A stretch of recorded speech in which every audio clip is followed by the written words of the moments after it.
Hello friends, જય શ્રી કૃષ્ણ. આજે આપણે બનાવીશું એક નવી ટ્રીક સાથે ભીંડાને ભર્યા વગર મસાલા ભીંડીની રેસીપી. તો ચાલો રેસીપી બનાવવાનું શરૂ કરીએ. રેસીપી સારી લાગે તો વિડીયોને લાઈક કરજો, શેર કરજો અને મારી ચેનલને હજી સુધી સબસ્ક્રાઈબ ના કરી હોય તો સબસ્ક્રાઈબ કરજો. અહીંયા મેં બધા જ ભીંડાને આ રીતના કટ કરી લીધા છે. હવે આપણે ભીંડાને તળવાના છે, તો આપણે હવે એ પ્રોસેસ કરીએ.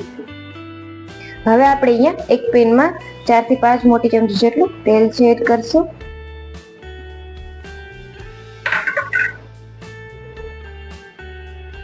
આપણું તેલ અહીંયા ગરમ થાય એટલે આપણે હવે આ ભીંડા છે આમાં એડ કરી દઈશું. હવે મીડિયમ ગેસની ફ્લેમ ઉપર આપણે આને તળી લેવાના છે.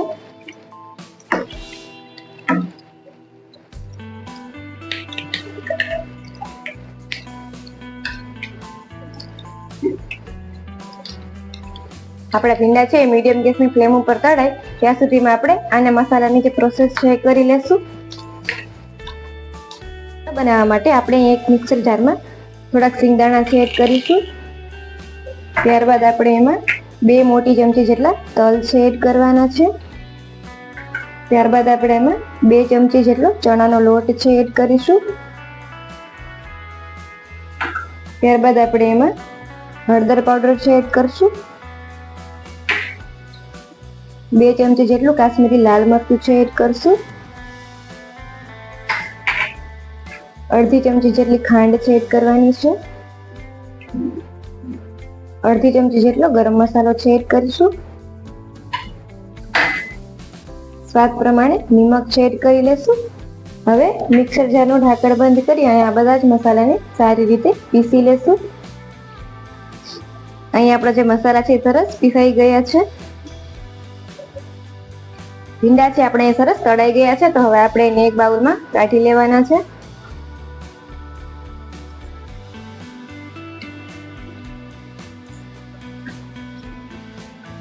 જો તમે આ રીતે ભીંડાનું શાક બનાવશો તો તે જરા પણ ચીકણું નહીં બને. હવે આપણે એ જ પેનમાં થોડુંક જીરું છે એડ કરીશું. જીરું આપણું થોડુંક લાઈટ બ્રાઉન થાય એટલે હવે આપણે એમાં 4 થી 5 લસણની કળીની પેસ્ટ છે એડ કરીશું. જો તમે અહીંયા લસણ ડુંગળી ના ખાતા હોય તો તે અહીંયા સ્કીપ કરી શકો છો.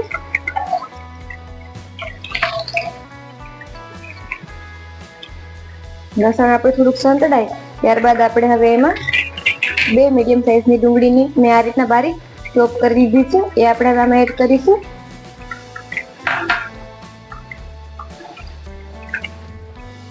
થોડીક વાર આપણે ડુંગળીને અહીંયા સાંતળી લેશું.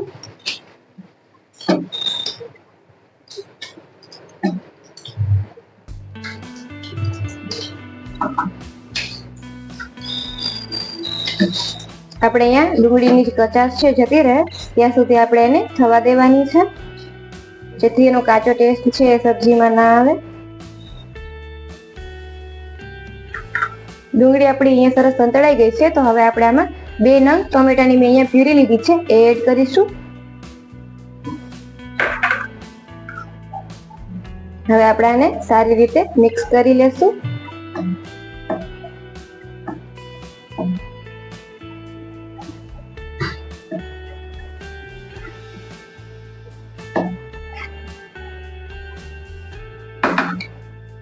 ત્યારબાદ હવે આપણે આમાં જે મસાલો આપણે રેડી કર્યો હતો એ મસાલો હવે આપણે આમાં એડ કરવાનો છે. હવે આપણે આ મસાલો રેડી કર્યો તો એડ કરી દઈશું. મસાલાને ગ્રેવીમાં સારી રીતે મિક્સ કરી લેશું.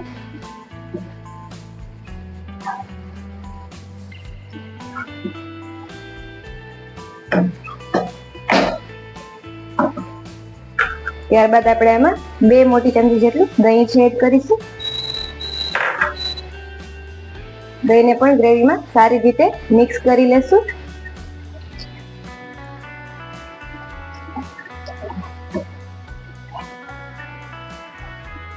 દહીં આપણું સારી રીતે ગ્રેવીમાં મિક્સ થઈ જાય ત્યારબાદ હવે આપણે અહીંયા ઢાંકણ બંધ કરી અને ગ્રેવીમાંથી તેલ છૂટું પડે ત્યાં સુધી આપણે એને થવા દઈશું. તો તમે અહીંયા જોઈ શકો છો કે આપણી ગ્રેવીમાંથી તેલ છે સરસ છૂટું પડી ગયું છે. હવે આપણે અહીંયા જે ભીંડા છે એ તળિયા હતા એ હવે આપણે આમાં એડ કરી દઈશું. હવે ભીંડાને ગ્રેવીમાં સારી રીતે મિક્સ કરી લેશું. એકવાર આ મસાલા સાથે ભીંડાનું શાક બનાવશો તો ઘરમાં બધાને ખૂબ જ ભાવશે.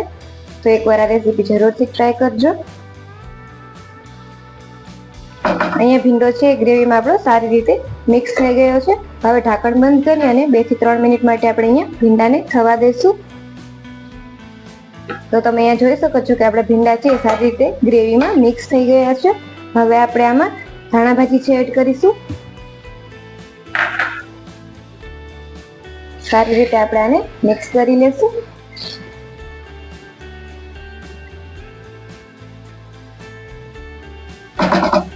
તો તૈયાર છે આપણી એકદમ ટેસ્ટી એવી મસાલા ભીંડીની રેસીપી. તો હવે આપણે એને સર્વિંગ પ્લેટમાં કાઢી લેશું. તો અહીંયા મેં સબ્જીને એક સર્વિંગ પ્લેટમાં કાઢી લીધી છે. તો આ રેસીપી એકવાર જરૂરથી ટ્રાય કરજો અને મને કમેન્ટ બોક્સમાં જણાવજો કે તમને આ રેસીપી કેવી લાગી. Thank you for watching.